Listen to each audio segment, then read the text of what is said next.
membuat anggaran, saudara. Buat anggaran gitu. APBN-nya belum jadi, udah tawar-menawar. Misalnya, saya gubernur. Saya ingin menunjukkan kepada rakyat untuk membangun rumah sakit besar segini. Lobby ke Jakarta.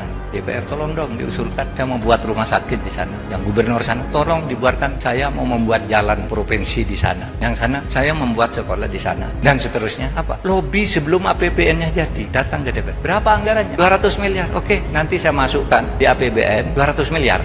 Tapi bayar dulu sekarang 7%. Uangnya belum ada, ditulis saja belum, suruh bayar 7%. Belum jadi nih anggaran, sudah dikorupsi di sini. Itu yang masuk penjara itu. Menyuap untuk masuk APBN. Kita melanjutkan video Pak Mahfud dengan meletusnya konflik pembebasan lahan pengembangan proyek Rempang Eco City, Kota Batam di Kepulauan Riau. Hal ini membuka cerita lama kasus korupsi yang diduga merugikan negara hingga 3,6 triliun rupiah. Dugaan korupsi PT MEG terkait penyelewengan izin lahan dan pengembangan proyek berkonsep Kawasan Wisata Terpadu Eksekutif atau KWTE pada tahun 2004 silam. Semua ini bermula ketika diterbitkannya surat DPRD Kota Batam terkait investasi Pulau Rempang yang ditandatangani Ketua DPRD. Lewat MOU tersebut PT MEG diberi hak guna bangunan dengan kuasa konsesi selama 30 tahun yang bisa dipanjang 20 tahun dan ditambah 30 tahun sehingga berpotensi menjadi 80 tahun. Ini nota kesepakatan menunjuk kewajiban PT MEG untuk menyusun development plan pengembangan kawasan Rempang seluas kurang lebih 17.000 hektar. Sementara pemerintah Kota Batam dan BP Batam bertugas menyediakan lahan dan menerbitkan semua perizinan yang diperlukan PT MEG, termasuk meliputi izin gelanggang bola ketangkasan dan gelanggang permainan mekanik atau permainan elektronik. Sejak ditandatangani MOU dan penyerahan hak konsesi kepada PT MEG di tahun 2004, proyek tersebut kandas, tidak berjalan. Di tahun 2007, terungkap kandasnya proyek disebabkan pemberian konsesi kepada PT MEG terindikasi korupsi dan merugikan negara senilai 3,6 triliun. Tapi mudah-mudahan ini memang bersih, tidak ada korupsinya. Tapi ini semua bagi kita ditunggu berita selanjutnya dari pejabat terkait tentang hal ini. Saat ini proyek ini kembali didesak realisasinya dan masuk daftar Program Strategis Nasional 2023, di mana salah satunya ada perusahaan terdaftar di Bursa Hong Kong Sini Internasional akan berinvestasi senilai 11,5 billion dolar atau setara 170 triliunan rupiah. Rencana investasi tersebut ditindaklanjuti pada 28 Juli 2023 lalu dalam bentuk tanda tangan MOU, yang mana salah satu butir penting kesepakatan MOU tersebut adalah pemerintah wajib menyediakan atau memenuhi kesiapan tanah prioritas seluas 1.154 hektar dengan menyerahkan tanah clean and clear dalam 30 hari ke depan.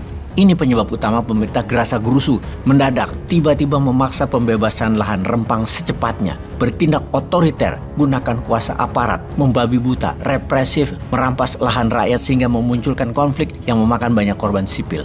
Lihatlah kelakuan itu, memenuhi ambisi investor Tiongkok dengan cara adu domba, bikin berkelahi antara aparat dengan warga. Wajar masyarakat menolak, wajar masyarakat melawan.